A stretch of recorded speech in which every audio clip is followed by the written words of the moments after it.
Fit, University of Miami, iPick is a client of ours, McCormick, the spices brand that you're probably using a lot of in your homes right now, and Mercury Marine is another, BMW is another. So we have a who's who of brands on our roster. And I say that not to impress you, but to give you a sense of our ability to deliver at scale for businesses that have high stakes, expectations of us, not just when it comes to delivering, their revenue and their goals on a day-to-day basis when things are normal, but also, looking to us to drive their local and national brands when things are not business as usual, such as right now. So I'm going to hit a quick pause and just say, Alicia, the PDF should be in your inbox. So if you're able to pull that up, that would be a useful aid at this point. If not, I'll continue to go on. So a couple of things that I want to pat ourselves on the back for, to again just sort of reinforce. We're a Facebook managed agency. Just 3% of agencies in the country have direct support from Facebook as we do. I would say one of the things that makes us sort of different, and it could be of value to you as well in understanding the types of information we're going to provide today, is a lot of marketers focus on what I call the sexy side of advertising, the pretty pictures, the nice, well-designed videos and things like that.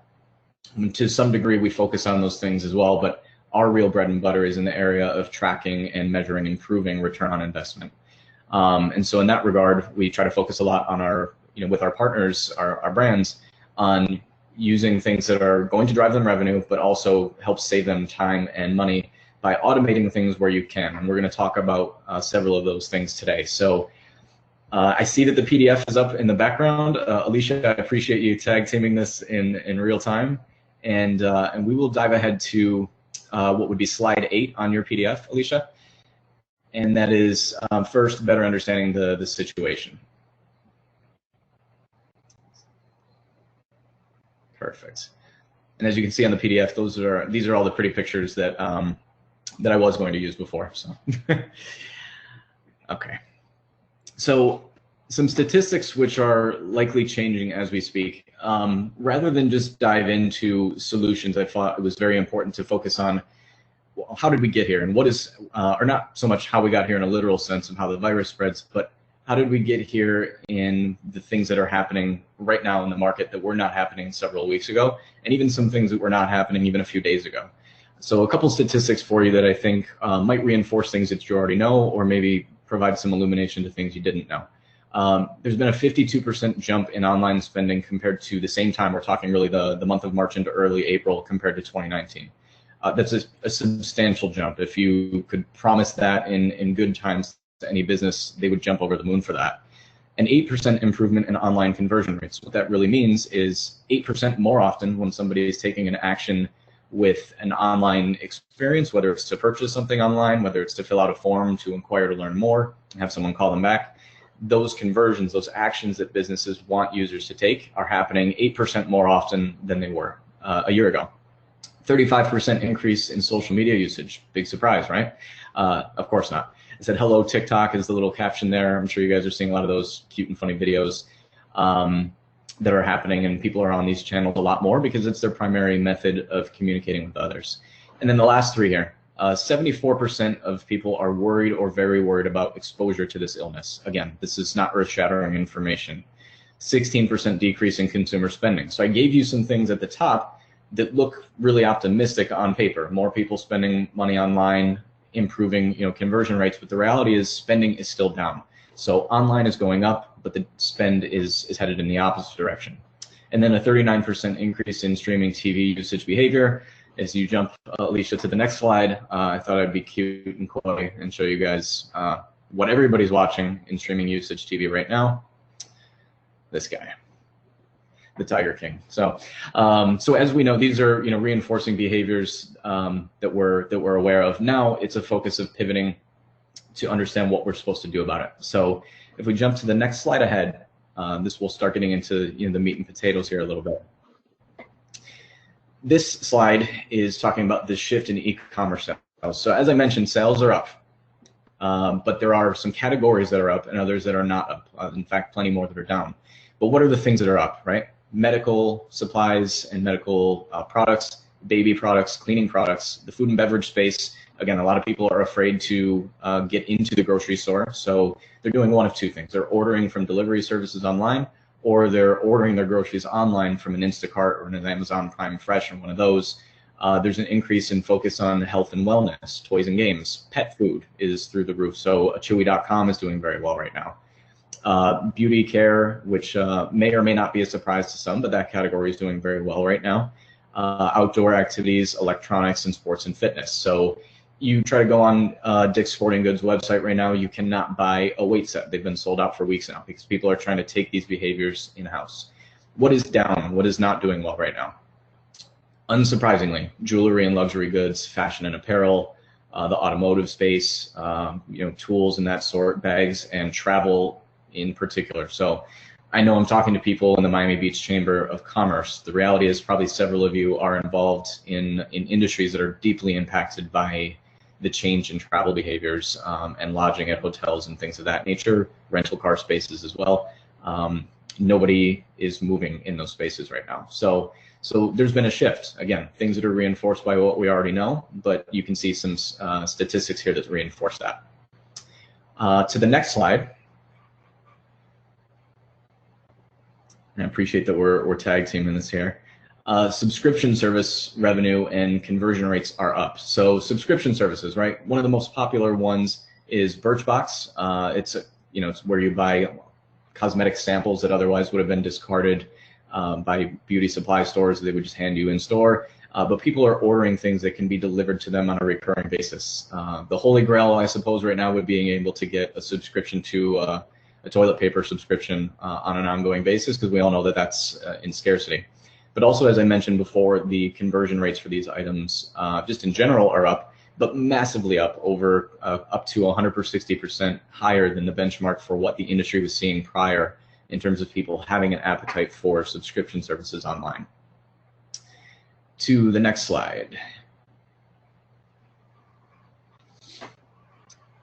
So I threw some information at you, right? It's on us to interpret, or rather it's on me to help you interpret that. So there are insights in this data, and this is where we're going to start turning the corner into, so what? What can we do about it for marketing our businesses? Number one, customers are still shopping, but they're doing so, or they're starting that shopping process online. So whereas before, let's use a restaurant as an example. Just even a month ago, people, if they wanted to go to get restaurant food, they would get in their car and they would go to the restaurant. Maybe they would go on OpenTable and book themselves a table ahead of time, but the reality is they're starting that process entirely online now, because either they're going to go to the curbside and pick up the food themselves, or they're going to order from a third-party source, or sometimes directly from the restaurant, to bring that food into their homes through delivery. So why are they doing that? They're scared about exposure and in-person interactions. We know that. The second thing we know is that they're spending less, and they're more motivated now by security, safety, and health for themselves and their families. And as a result of that, their behavior in terms of the literal sense of what's happening is they want products and services that address their concerns. They're increasingly sensitive to messages that do not give them peace of mind. So at a very fundamental level, these things seem very obvious, but in a second, we're going to talk a little bit more in a literal sense of what that does and does not look like. And I'm a part of a couple of Facebook groups that are, sort of professionally oriented around this space. And I'm seeing screenshots day after day of brands that are saying like COVID cures for like your sadness and not being able to keep up with your makeup routine. It's a huge miss. People don't think it's cute to talk about coronavirus in that way. So those insights bring us to the main point of the presentation, and that's in terms of what we can do about it for our businesses. So if we can jump ahead to the next slide.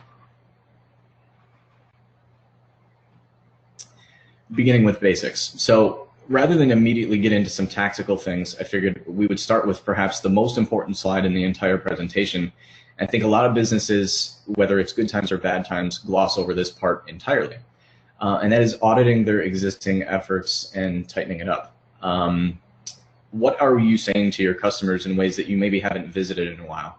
And sometimes people think, oh, it's maybe my social media or it's my email campaigns. As you look here, this is an incomplete list of things. I put 8 bullets in there. Your website. What is currently on your website that's not relevant? I looked at a restaurant just 2 days ago that was still promoting events inside the restaurant for like a karaoke night. It's not happening. It's not relevant, and it looks like you're out of touch and not paying attention. Your emails. What are things that are scheduled, or for example, a lot of people have automated sequences of their messages that continue to go out on repeat. So somebody signs up and those emails continue to get filed out. Well, is it talking about coming and visiting, our store in person? Are there things that are no longer appropriate or even relevant in that space? Social media content. So if we are trying to be extra sensitive to all the things that we just discussed that we know that our customers and our would-be customers are caring about, is our social media content relevant to that? Is it speaking to the concerns that they have that are different today than they were a few weeks ago? Google My Business listing. I'll show you a screenshot of that in just a little bit. And I don't want to make any blanket assumptions about what people do or do not know about some of these things, so we will have time for questions at the end. But a Google My Business listing is basically like an online storefront that's set up through Google. It's viewable through mobile and desktop, and it provides very basic information about a business. One of the more important things that you could think about right now is updating your hours and methods of contact on that, which have probably not been touched for some people several months or maybe even years.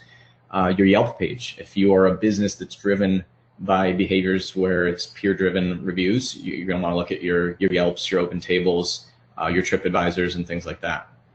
Digital and print collateral, all of your ad campaigns that are currently running. And for example, if you run social media ads, some people leave evergreen campaigns on at all times. It's just sort of for brand awareness and things of that nature.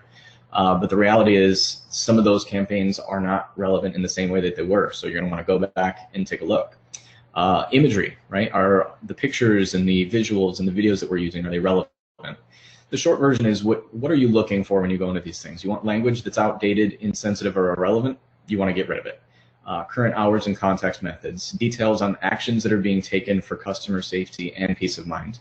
In parentheses here, I put a luxury high-rise client of ours had beautiful pictures of residents hanging out together. We filed it away for now. It's not appropriate right now. It comes across as tone deaf, even if it has a good intention. You want to show certain things, but the reality is this is not spring break where things are just a little bit different for a short period of time because it's fun. This is different because there's a serious global health crisis coming on. And if you even imply that there are behaviors or things that are being supported or reinforced by the business, you risk that having, sorry, that's the dryer going off.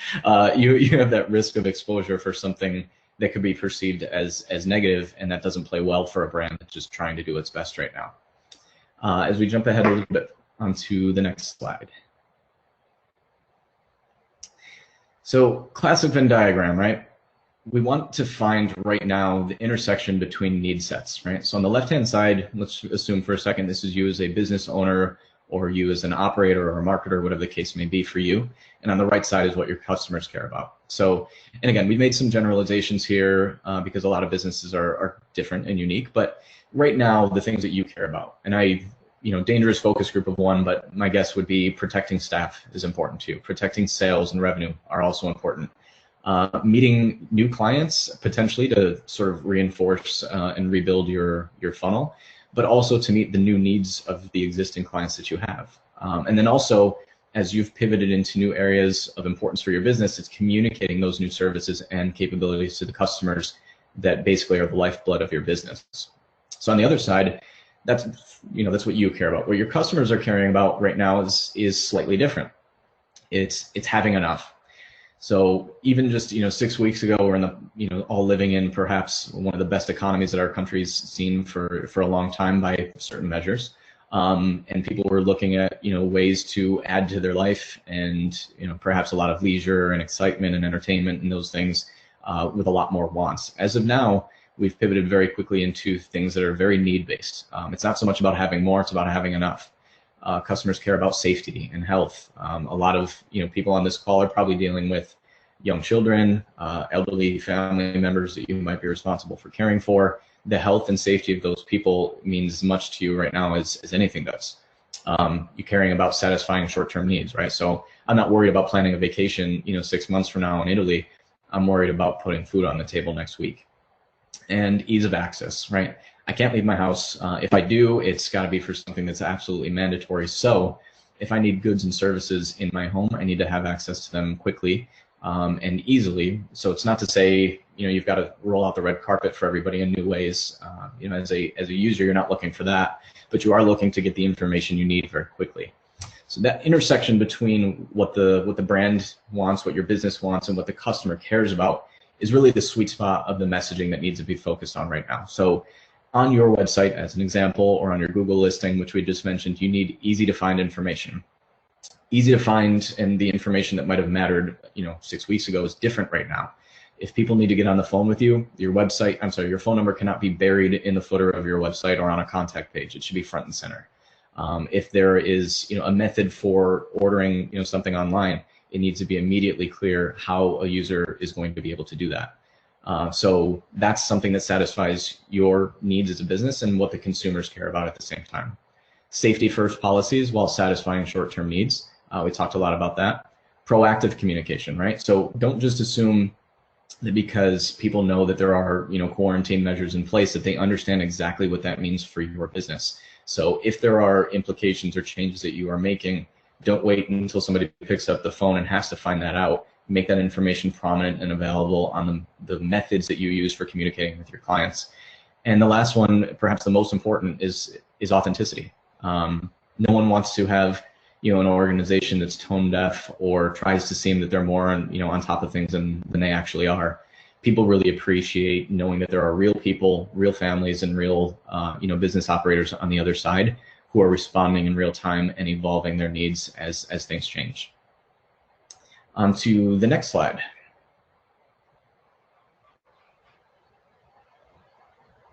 So revisiting the user experience. So this, in a literal sense, is about your website. So this is the Miami Beach Chamber of Commerce's website. On the left-hand side, you see the mobile device. On the right-hand side, you see the desktop version. So the reason I pull up both of these is because I think this is forgotten a lot of times. We assume a website is whatever device that we're looking on it right now, that's the only version of it people see. The reality is, depending on your industry, I'm going to sort of ballpark the number here, but roughly 60% of people will go onto a mobile device version of a website versus a desktop version of a website.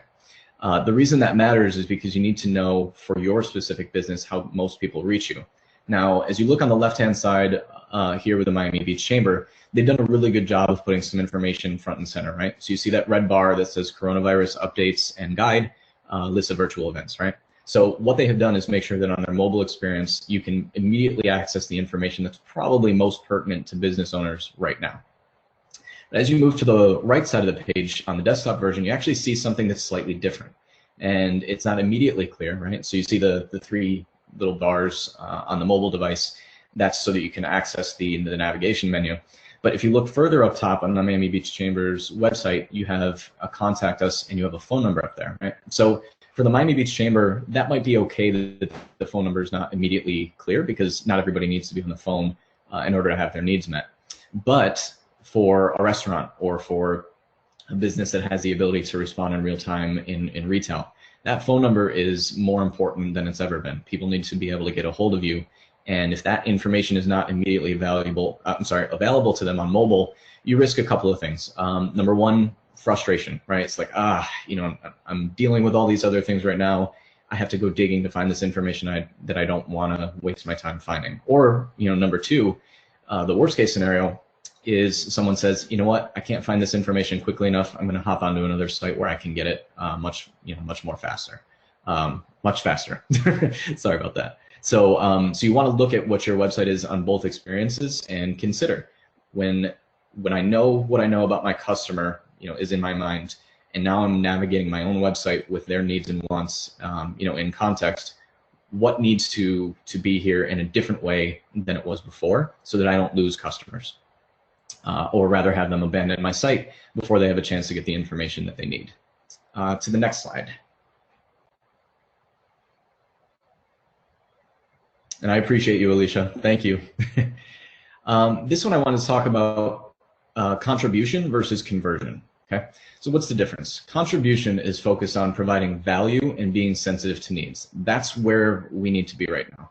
Conversion is what was probably still important even a few weeks ago, and that's thinking of the business and its sales first.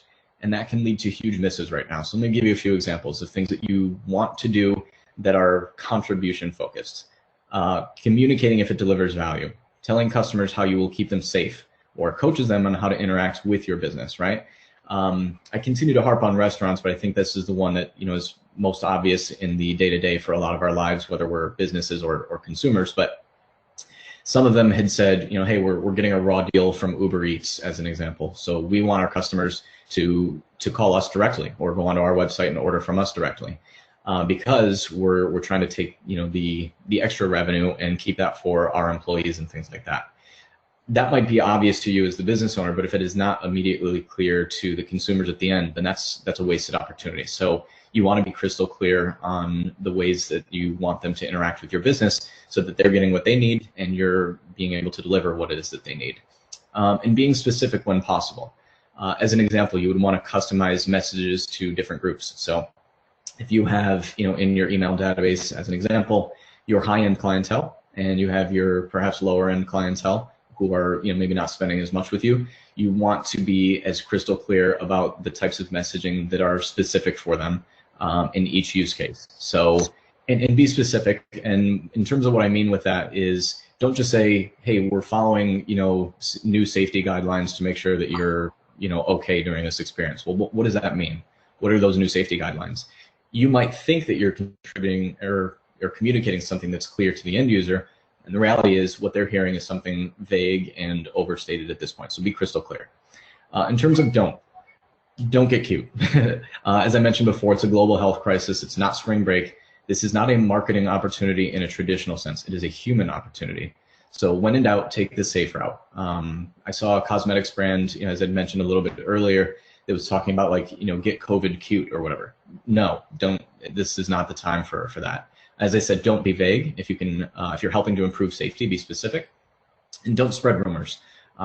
You may not be doing this intentionally, but the reality is there's a fast-changing environment where the operating rules are dynamic and they're different, by the hour. So cite verified sources, or at least make sure that you have checked verified sources before you share information with your customers, so that you don't end up inadvertently tripping yourself up or tripping up your customers. To the next slide. This is the meat and potatoes that was perhaps in the invitation to this. So how do you actually reach your customers for free or almost free? So here's the tactical stuff. If you came here just for a couple of specifics, this is perhaps the part that you were waiting for. I wanted to break it down into to two blocks, right? There's what I think is very effective for businesses, and then there are things that could be moderately effective. So, and these may vary by depending on what business or industry you're on. So moderately effective, as an example, could be very effective for you and very effective for someone else, and vice versa. But so again, there are no hard and fast rules with these. I'm trying to provide a catch-all estimation here. But on the left-hand side is you see the things that are very effective. We think email marketing and automation of email marketing can be very effective. Text message marketing, it's often overlooked. It's not something that a lot of brands and businesses are doing on a day-to-day basis, but in a moment where everybody's locked at home on their devices, this can be really valuable. And one-to-one messages or phone calls, it's going back to basics in some ways, but that personal touch stretches a long, long way. And then moderately effective, talked about the Google My Business listing a little bit earlier. I'll give you some visual examples of that in a second and some things you can do. Content, right? If we're all on a part of that group that's a 35% increase in social media usage, we are seeing a lot more content even being created, but we're also seeing a lot more of it, period, because we're in that audience group for extended periods of time. And then social media, not just social media in the sense of post, on my own personal page, but there's a lot of opportunities for social media that may not be as obvious. So Facebook groups, LinkedIn groups, right? These are people who have shared concerns or shared interests, shared beliefs. And they're very good at making sure that messages actually get seen. Whereas if you are a manager of a Facebook page, my bet is that you're posting and praying, right? You've got this really great content, you got a couple thousand followers, and you post it and you get 2 likes if you're lucky, right? So we've got to be a little bit more savvy with how we use these tools. Another one to consider is using our employees to help be ambassadors of our messages. and our peers, right? So if I'm in marketing and my best friend is an attorney, we both have opportunities, across our businesses to share useful information. There's an opportunity for synergy there and tapping into each other's audiences. And so that could be a useful vehicle. So we'll go into each of these one by one now, and we'll scroll down and start getting into some of the specifics. So starting with the very effective. And so the first one you're going to see below here is with email marketing. So, and again, I apologize if some of these are known commodities to you, and for others, these might be new intel. Of course, you always have permission to reach out separately, and we can talk about these in detail. So there are several free email marketing tools and automation tools, but the two most popular in most categories are MailChimp and Constant Contact. So these are essentially free tools that let you reach bulk lists of your users all at once. That's A. And B, it lets you do so via like easy drag and drop tools to build templates that take honestly just a few minutes. So if you're saying to yourself, oh, I'm not a graphic designer, I don't have really any skills, I just have a logo. Right now, done is better than perfect. So the good upside of a lot of these tools is you can use the, basically the drag and drop features that are built in, and it's very easy for someone who has next to no experience with these tools. And again, as I had mentioned, up to certain thresholds of audience size, these tools are actually free to use. So how can you use them? Some things that we already talked about up top, right? You can share pertinent news and notes about what's going on inside of your business. Hours of operation. Great opportunity to tell people, hey, things have changed here. We're not using the same hours as before, especially since curfews are in place. You may not even be able to. Different offers that you're presenting, or perhaps different things that you're doing, in your community, donating masks or donating meals or donating services, sharing content and articles or images and videos, tips, pointers, things like that. Anything that's relevant to your consumers belongs in an email. What else can you do with these tools? So this is starting to push a little bit more into some of the more sophisticated things, but you can create automated sequences of messaging inside some of these tools. What that means is, let's say from day one, you get a new email address inside your database. You can set it up so that you don't have to manually reach out to this person, one at a time every time there's a new member. You can set it up so that they immediately get introduction to a sequence of messaging that introduces them to your business, and in this specific instance, to the safety measures and the new tools and the new services that you're offering, in this current climate. The reality is you don't have a ton of time to invest in a lot of these things, and if you set up that automated sequence one time, you can set it on repeat so that each new person who joins will get that email sequence sent to them. And then a second thing that I think is very valuable is segmented lists, right? We've all been on those email campaigns where we get something that was clearly meant for everybody and therefore it's for nobody. But if we can create different content or sequences for different groups, we have an opportunity to be extra impactful with our messaging. And that's especially true now, but it's also true 100% of the time, in a normal marketing environment. People want what is specifically meant for them. And especially in the middle of, of coronavirus, the needs and the concerns of different groups are different. So we should speak to them differently. So in terms of why email marketing is very effective, and why we at least have said that we believe it is, if someone has signed up and given you their email address, they know you and they have already acknowledged that they are interested in the information that it is that you have to share. So if you have the correct email address, you essentially guarantee almost 100% delivery on your message.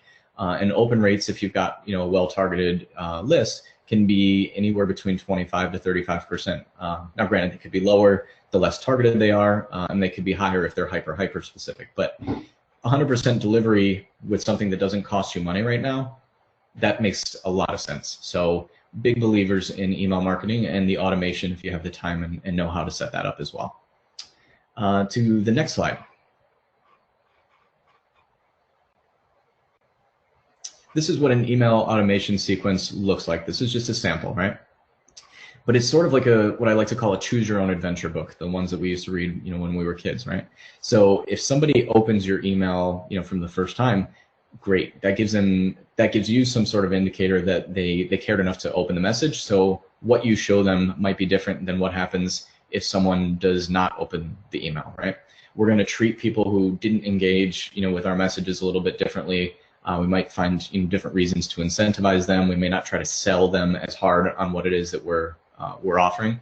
But if they do say yes, you've got an opportunity to share more rich, detailed information, such as in this example, a case study, right? Or if they continue to open your emails, you can be a little bit more aggressive in the things that you're asking them to do.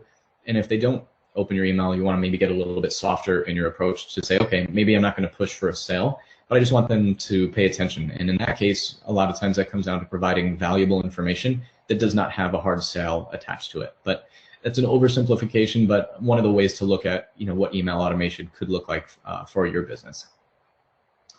To the next slide.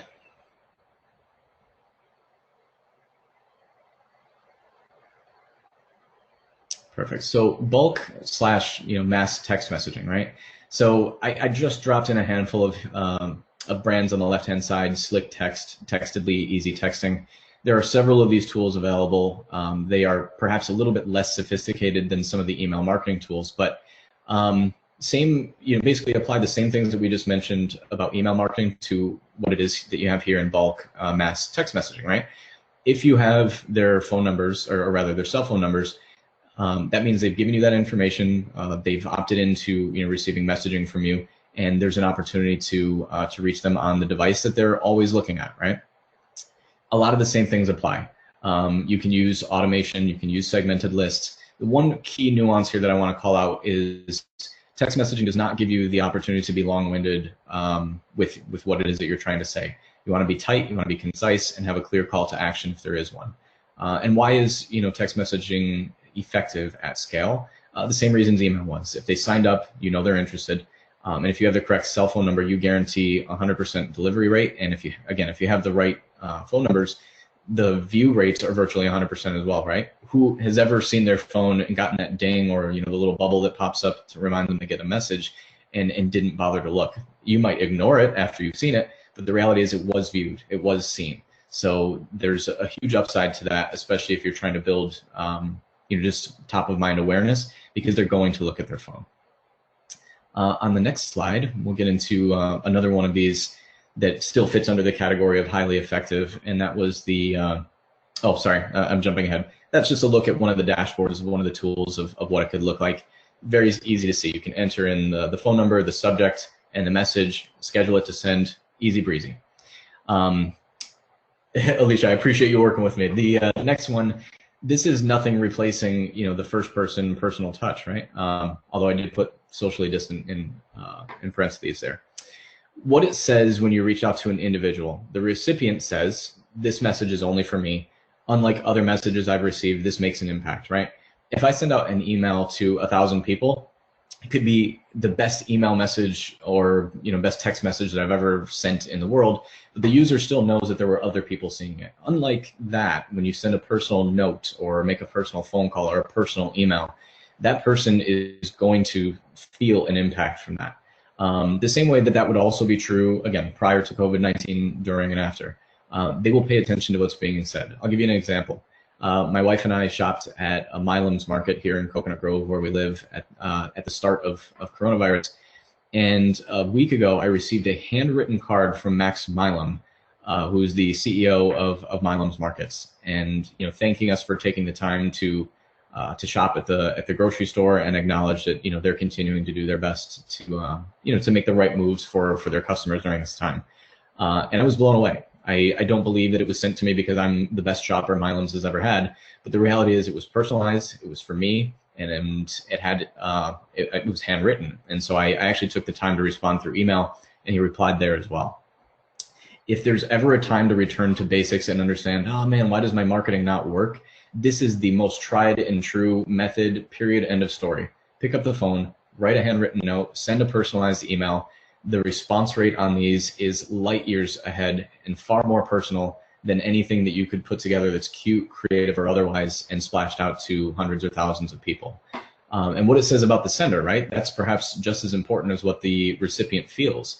You're thoughtful, you're not strictly transaction focused. And again, we talked about the fact that transaction focus is not the biggest priority right now. It's about being a partner, it's about caring. And that's the second thing. It shows that you're caring, it shows that you're attentive, and you're willing to go the extra mile when it counts. So yes, it's arduous. Yes, it's painful to sit down there and write a handwritten note, one by one. But I'm willing to bet that if you sent a blast email to 100 people and you send handwritten notes to 3 people, you might get a much higher open rate on those handwritten notes and a response rate on those 3 handwritten notes than you might on the 100-person message that you sent out. And that's, again, I think that's true now, and I think that's true all the time as well. And on the next slide, I showed you a couple cute examples of what that looks like. Not that we needed to be reminded, but this is a webinar. So, so we'll jump ahead to the next section to talk about some things that are moderately effective. And I am willing to bet that a lot of you, and I think I'm, perhaps speaking for myself and our business as well, spend a lot of time in the moderately effective space. That doesn't make it a bad decision. It just means that these ones are very obvious and very popular. So I'm going to start with a Google My Business listing. So for those of you who already have one, awesome. If you have not heard of what this is, a Google My Business listing is essentially a business profile on Google when people look for you on their search results or on maps. It's a great way to attract customers with a profile that's essentially free, and it's easy to create and update.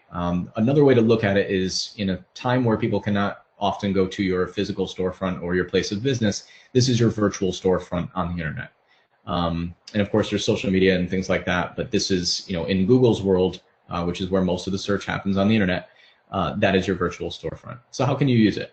There's opportunities to share pictures of your business and its people. As I mentioned earlier, you can add the business hours to it. You can post pertinent updates and offers. It's a great place to host and show off third-party reviews of what other people have said about your business. Upcoming events, in this case, they would be digital events or online ones. And it also includes the click-to-call functionality and links to your website. So if you looked at one of these devices, one of these listings on a mobile device, you can actually click right on the listing and it'll automatically dial the phone to the business. So if you have one set up, it's incredibly powerful. That just greases the skids to make it easier for people to reach you. Instead of having to click onto your website, go digging for the phone number, they never have to leave a Google listing in order to pull this off. And as much as we don't think those extra steps are difficult, think about your own self as a user. If you don't find that information within a few seconds, your mind goes somewhere else and you perhaps have lost interest. So that's valuable. But in terms of why it's only moderately effective, part of this comes down to the fact that if users are searching you by name, this is where they'll be able to find you. Or if they're searching you by category, they'll be able to find you. But this is based on the user maybe not knowing who you already are or having to find out who you are in order to look for you by name. So as a result, the volume of people who fit into that category is going to be lower than it would be to say if somebody was already in your email database or you already have their phone number. So this is based on people knowing you by name and looking for you, whereas the others are based on you already having the information to reach out to them personally. So on the next slide, I'll show you an example of what this business listing looks like. And as I continue to show my gratitude for the Miami Beach Chamber, this is an example. It just so happens that they've actually done a wonderful job with their business listing. So I cropped this so that you could see in 2 pieces. If you looked it up on Google on desktop, the events part actually falls directly underneath the listing. But a couple of things you see, right? You see photos. You're able to see, the marketplace that the chamber operates in. You can see a physical location on a map where they operate, and you see the outside of their business location on Meridian, right? You also see the 7 Google reviews. Third-party endorsements we know are everything, right? So as a quick aside, something you won't see in the presentation today, this would be a great opportunity to ask peers in your community to endorse you on third-party sites like Google, because when they're looking for businesses to do business with, those reviews matter a lot, right? I could tell you DB and Partners is the best digital advertising agency in all of Dade County. You might not take my word for it, but if 100 people on Google had left reviews that said as much, you would probably take their word for it, right? We are conditioned to believe in word of mouth and conditioned to really take stock and value in third-party confirmation. And then as you can see, another great thing that the Chamber did was their hours are still consistent, they're available, but you can see that they listed digital events that they have, and it's currently being updated, right? I took this screenshot a few days ago, and you can see that they've already got meeting invitations and events listed that go through late in April, right? So this is an awesome opportunity to make sure people know that you are aware of all the ways they're trying to find you right now, and it doesn't look like you're falling asleep at the wheel. So very important. I think the Google My Business listing is an awesome one. On the next slide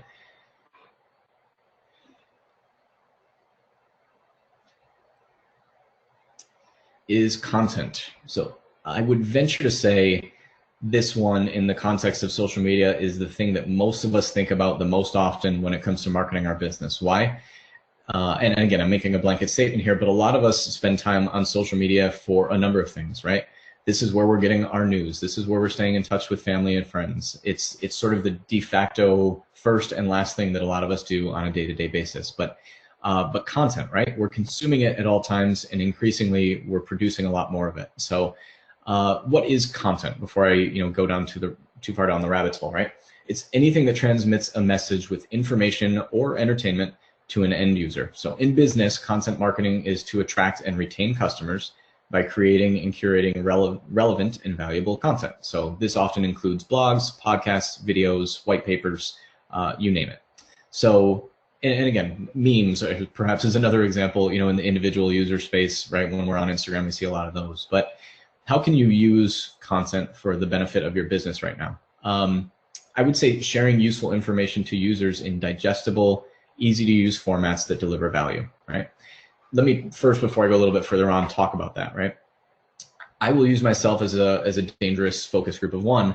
I love writing. For me, personally, that's the way that I think I communicate best when I'm trying to articulate what it is I'm thinking or feeling about a subject matter.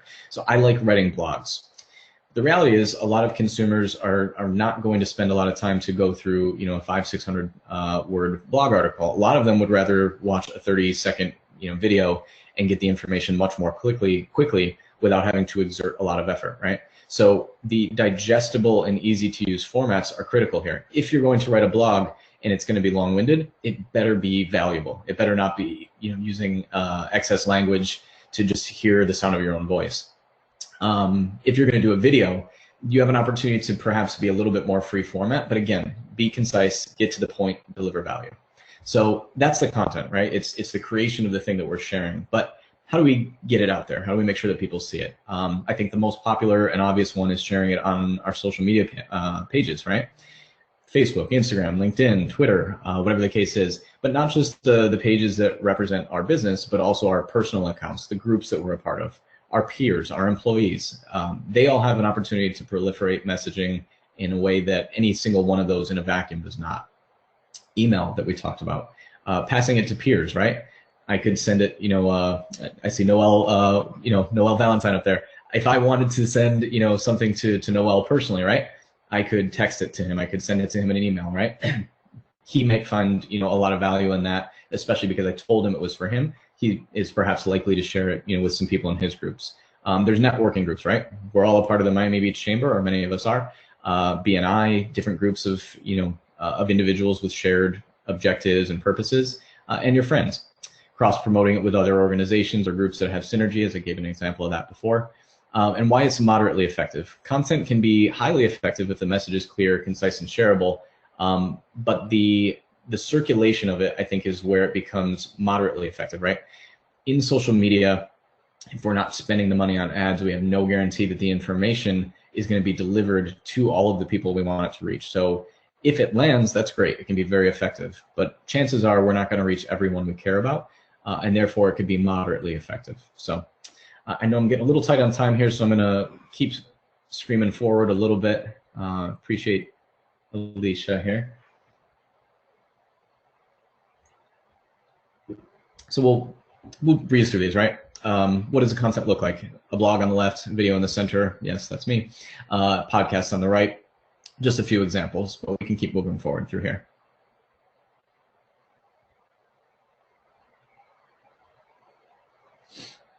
Social media. Okay.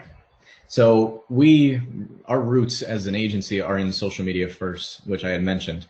But I think there's a lot that people take for granted about social, or they use a blanket statement to refer to it. The reality is it is not one size fits all. Each channel has its upsides and downsides. So Facebook, I gave you an example before. It is very hard to reach a lot of people if you have a Facebook business page. Facebook has not done this on accident. They've done it on purpose. As you look at the amount of people who you can reach on your page, as it has continued to go down, Facebook stock prices continue to go up. Why is that? Because they have an advertising model that says if you really want to reach people specifically, you're going to have to pay for it. Okay, so we know that Facebook business pages may not be the right vehicle to reach a lot of people. Fine. Instagram and LinkedIn, on the other hand, are actually a little bit easier. They have made it so that most, or at least many of the people who are fans or followers of your page will have access to the information that you share on social media. How can you use it? That's the information that you share on these channels, right? We talked about the content. Social media becomes the vehicle for this information. And why it's moderately effective. As I mentioned, if you are not running ads, you're not targeting your own audience. So that's another critical part, right? Your fans are not necessarily always your audience, right? Your fans could very well be your friends, your family. I know my mom is a fan of our Facebook page, and guess what? She's not going to sign up for ad services from DB and Partners. It's just not in the cards. Your audience is perhaps different. So that's where the ad component that we'll talk about in a few seconds here is much more important. So we want to share this content on social media, but we want to be careful to know the limitations that are there and not waste all of our time in a space where we're not likely to get a return for our time. On the next slide.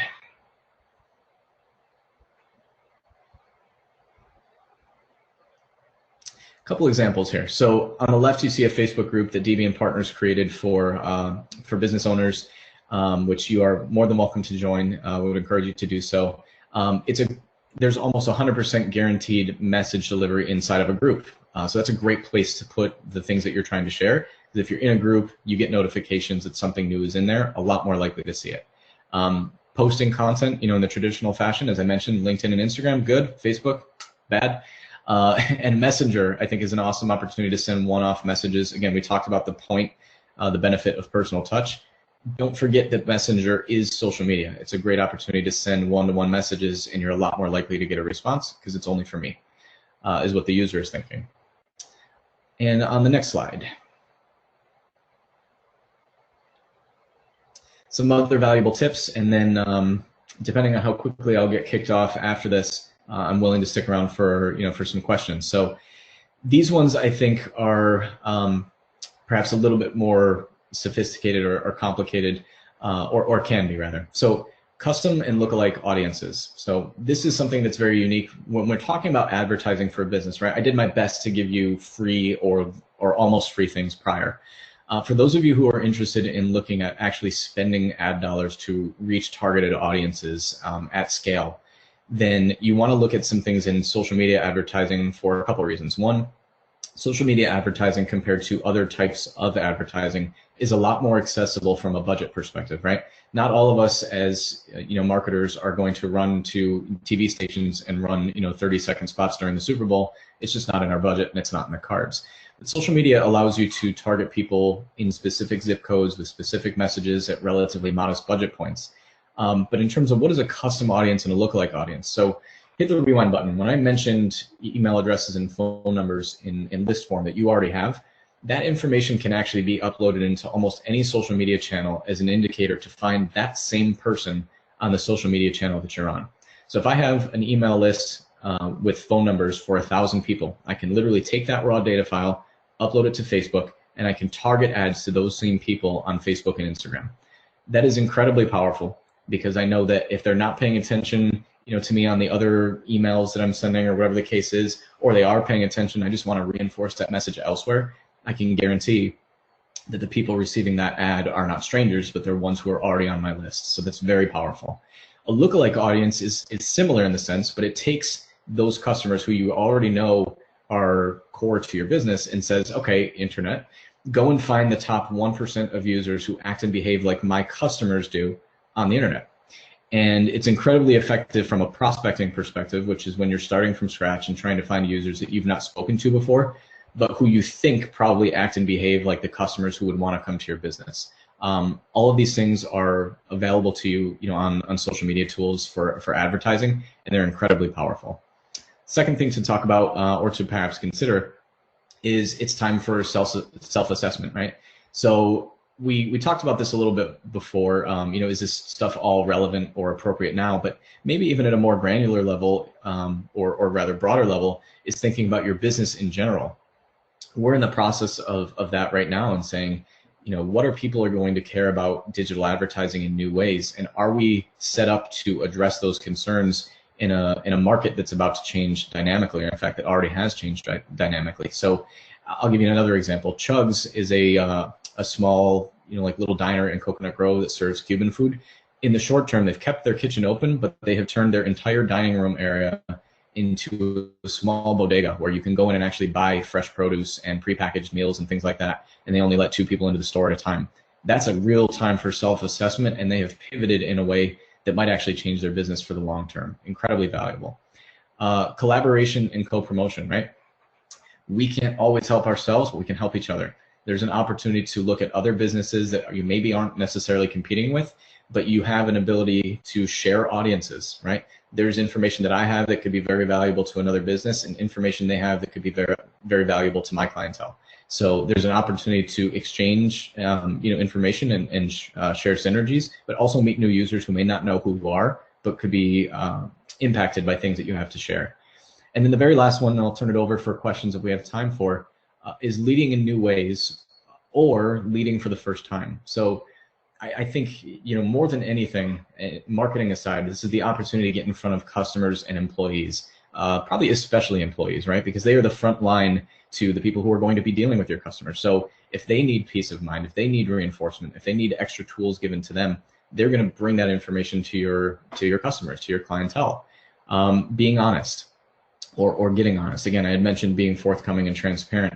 As you market your brand and you understand that people, increasingly this millennial consumer that everybody, cares about, future generations are not going to be compelled by, really cute brand messages or something that's smart and witty. They want transparency. They want brands that, care about the environment and the community around them. And the last thing I would say is, ask really what your customers are hearing. Listen to them. If you're getting the same questions over and over again, chances are that there's an opportunity in that question. Speak to your customers, let them speak to you, and take that information to test new advertising and marketing messages and learn from it. And there could be some home runs in there could be a couple strikeouts, but this is the opportunity to take chances that you may not have taken before, and I think your business could be better served for it in the long run. So I am at 3:01. I know that my time is up. Alicia, I will ask you if there's an opportunity to leave it open for questions. But if not, I'll scroll to the last slide with contact information. Either way, even if there are questions. We can definitely open it up to questions if anybody has.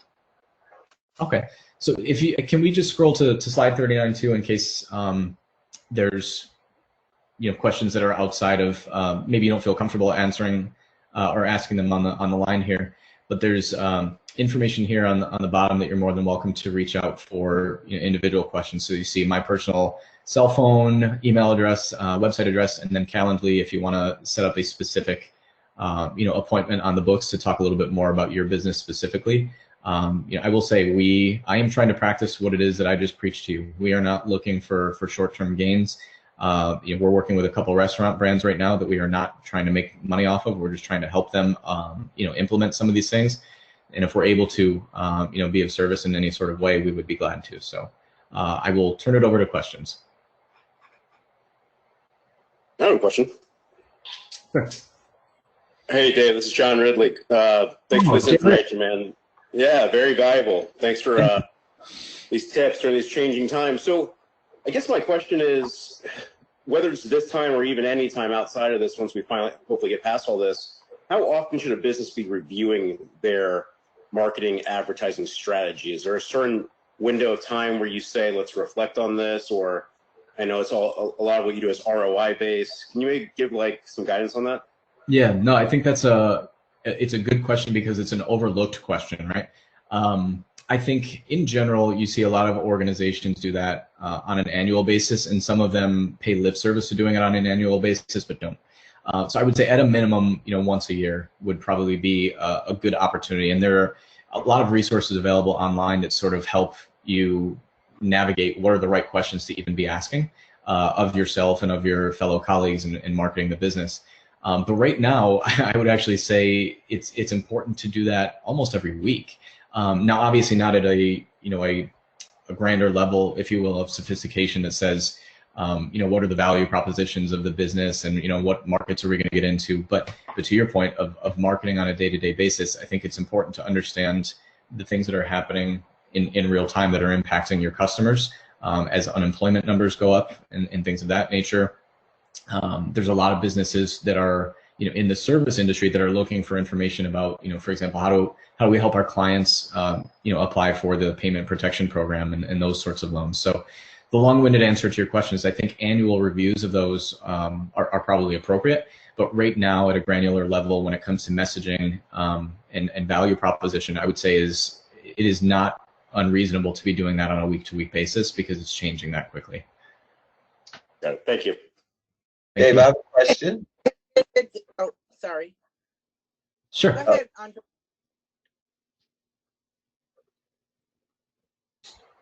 Oh, and now nobody's gone. Oh, Okay, ladies first. Go ahead if you have a question. yes, hi. Thank you, Andre. Hi, David. It's Deanne. I'm chair of the Women's Business Council, and I'm so excited that you were able to do this. It's on a short notice, and I'm happy to see so many people on, and I'm glad that I was able to get on. But I did miss the beginning, and I'm hoping that your presentation might be available for us to get after our call. Yeah, 100%. In fact, because I had to email it in PDF form to Alicia because my screen share wasn't working, she actually has access to that document. So, Alicia, if I wasn't clear, you have 100% permission to send it to anybody in the group who would like to have access to it. Excellent, thank you. And then I just want to make a comment that I appreciate everything I've heard so far because you resonate with me as far as being authentic, being caring. I love what you said about personal handwritten notes. I solely believe in that and making time to do that myself and finding awesome response from that. So I applaud you for including that. We sometimes forget about it in the digital world, that a handwritten note and even a phone call is something that is meaningful. So thank you for including that in the presentation. Thank you as well. I appreciate your words. So Dave, great presentation. This is Andre Williams. And Dave, you and I have chatted more offline. I'm a real estate attorney, and I'm chair of the Diversity and Equity Inclusion Council of the Miami Beach Chamber of Commerce. And Dave, South Florida is an incredible diaspora with incredible diversity and incredible communities. You and I have talked about this, but maybe you could share with the folks listening the opportunity to do business, as we're moving forward, the opportunity to do business certainly outside of Miami Beach with this incredible diversity and demography in South Florida and making money throughout South Florida. Yeah, I'm glad you brought that up, and you're right. I'm glad we had the conversation earlier too about exactly that. This is one of the most unique opportunities that may face most of us as business owners or principals in our the businesses we work for in our lifetime. For that reason, right?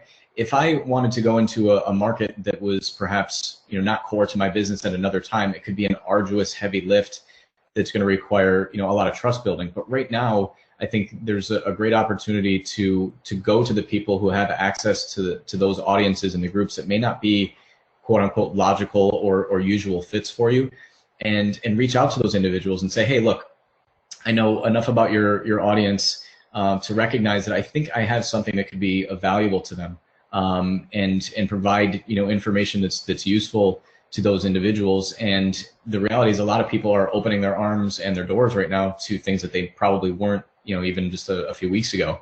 So I would say as you recognize opportunities for diversity and inclusion, which I think is, look, it's not just a checklist thing to say, oh, like this is the right thing to do. The reality is that is the way that business is going. You don't have to look very far to understand the intersection of cultures and what is now being perceived as business as usual in the public at large. So I would say, at a granular level, there's an opportunity to reach out to people in communities, whether it's minority based or if it's even just a different audience in general, to contact those individuals one-to-one and explore ways to tap into their audience, again, under the umbrella of knowing that it cannot be about you. It has to be about those users and what is meaningful and valuable to the people that you are ultimately trying to serve. And here's the secret, right? We all operate, or I don't want to say we all operate, but in moments of crisis, we may tend to operate from a fear place or a concern of scarcity. But nobody is going to respond to our fears or to our doubts. They instead respond to things that are encouraging and opportunistic. And if you can bring value to people, right now you're not worried about reaping a harvest. You're worried about planting seeds. And if you plant those seeds into those areas and groups of people who you may not otherwise have interacted with, they're going to come to rely upon you when their cash registers start moving a little bit faster again, when business returns to normal. And then you will have earned the opportunity to credibly sell to an audience that you otherwise may not have. And Dave, just to further that point, the Diversity and Equity Inclusion Council, we're going to be working with you to provide opportunities for members of the Miami Beach Chamber to reach these different audiences and demography and grow their business. Yeah, and I'm looking forward to that. Thank you for chiming in with that, Andre. Sure. And I know there was a question that came through on text here from, let me see, from Elaine Sisman.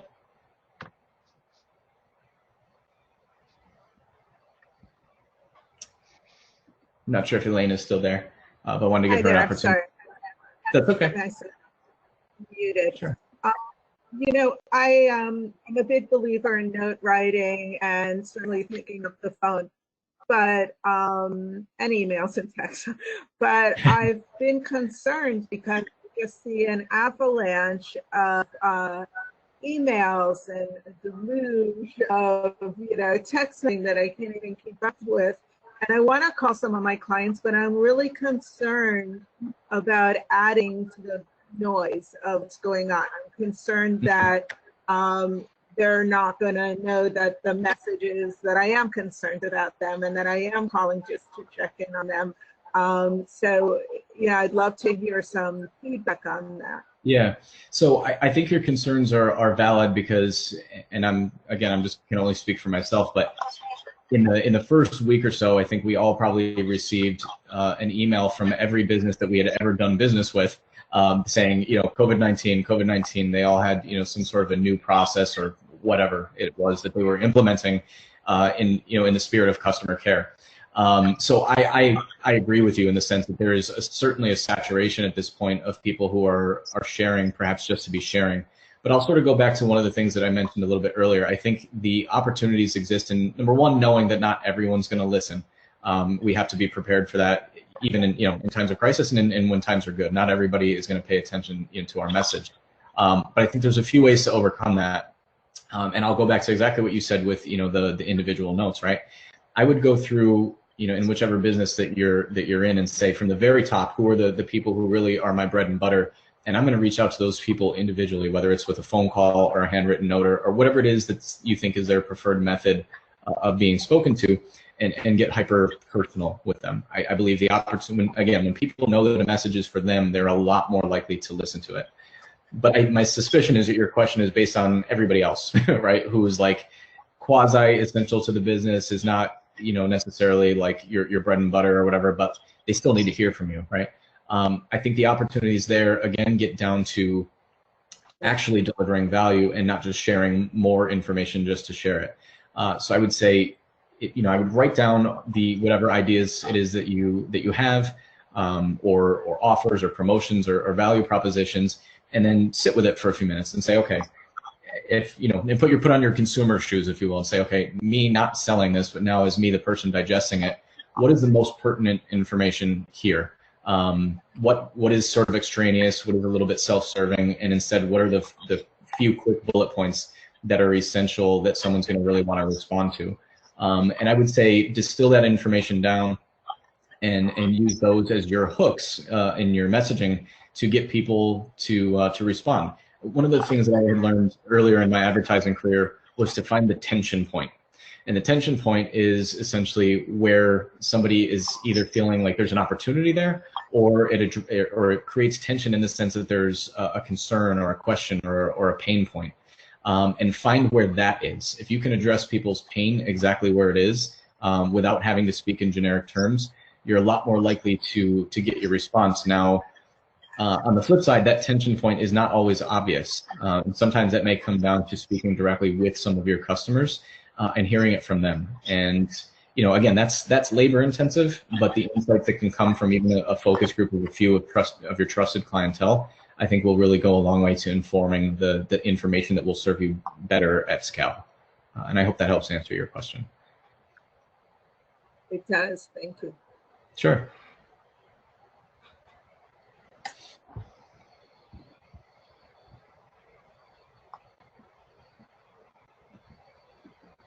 Is there anybody else who would like to ask a question? I would like to ask a question, actually. Noel, it's Noel. How are you? Hey, Noel. Good to see you, man. Good to see you. So a lot of us, or I've been planning a remarketing campaign for when we reopen the business. Once we have a final date of reopening, what are the factors you think we need to take into place? Like, how soon do we start marketing that message? And I mean, obviously some of the factors you talk about in your presentation, but what are some of the other things that we're missing? So I think there's a couple questions in there. I'll attempt to answer the bigger one, and then if I got it, great. If not, follow. I don't think there's a wrong, or in fact, I think right now is the perfect opportunity to start planning that messaging cadence in advance. Again, none of us can necessarily, have a crystal ball that will tell the future, but my suspicion is the next 6 to 8 weeks are going to go something like this. We're going to reach that fever pitch where, the amount of infections and regrettably the amount of deaths that come from this are going to plateau. In some instances, it looks like that might already be happening in certain places. And then I think as that starts to go down, you're going to see people anticipating a return to normal before we ever get back to a new normal. And I think even when we do resume sort of life as usual, it's a lot of the behaviors that people are adopting right now are going to perhaps stick with them even after the fact. So like this, curbside checkup and stuff like that, or people ordering their groceries online, or wanting to wear face masks in public could very well be something that we hold on to for years. I think knowing that you can sort of anticipate what some of that might look like is a good lens to sort of look through and say, okay, knowing that we're going to want to come back, to life and sort of communicate with our clients again in the near future, and knowing that those certain things are likely to be true at that time, how can we prepare and plan our messaging so that we're speaking to those users through that new lens? And in terms of a literal sense, I don't know that there's going to be a perfect time, because as I said, it's not as if we're going to go from quarantine one day to business as usual the next. I think it's going to be a gradual progression into bits and pieces of normal, and different industries that return to bits and pieces of normal. So my suspicion is you're going to be better served by communicating in small increments along the way, and again, relying on some of those things that reinforce the value proposition as that changes. So as you had to change your messaging on the way into the crisis, it'll look like the same thing in reverse, where the concerns will still be really high, as we're starting to turn the tide, but people will start feeling more and more optimistic, probably as the quarantines are starting to be lifted and things like that. So I don't think that you're planning too soon, even if you try to start planning those things out now. In fact, as normalcy returns, you're going to have a whole new batch of problems, and you will not have wanted to wait in building some of that communication to the best of your ability. Thank you. You got it, my friend. Good to see you. I just want to add that I don't think we're going to go back to normal anytime soon. And even when we do, I think these skills are going to be a great supplement to what we're going to be doing back in the regular world once we get back to that. But honestly, I don't see it happening much before the end of the year. And I think we need to just accept that there are new ways of us interacting, not new ways, some old ways, like you said, right. We need to go back to old school in some of these cases as well.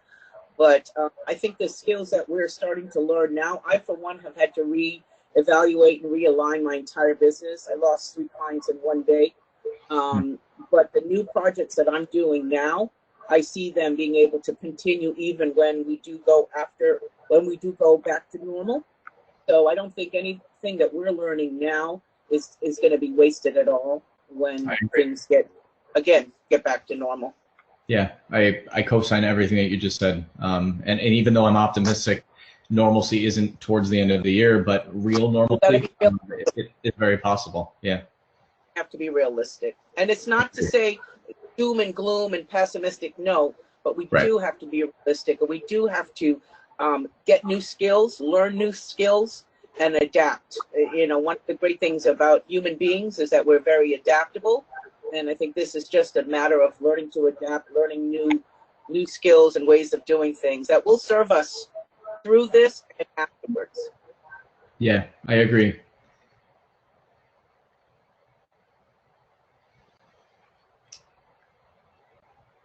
Anybody else?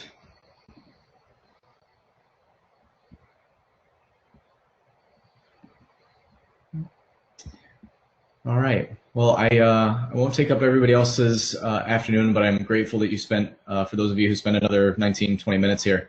As you can see, the contact information is here on the screen, but I do know that Alicia will be sending this presentation out separately.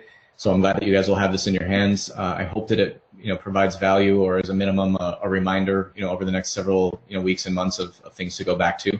To the previous point, that these are going to be relevant for us, even after the fact when normalcy returns.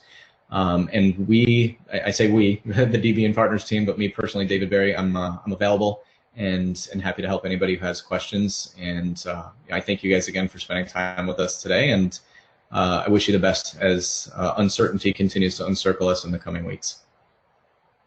Thank you very much. Thank you so much, David. You as well. Thanks, everybody. Have a great afternoon. Bye.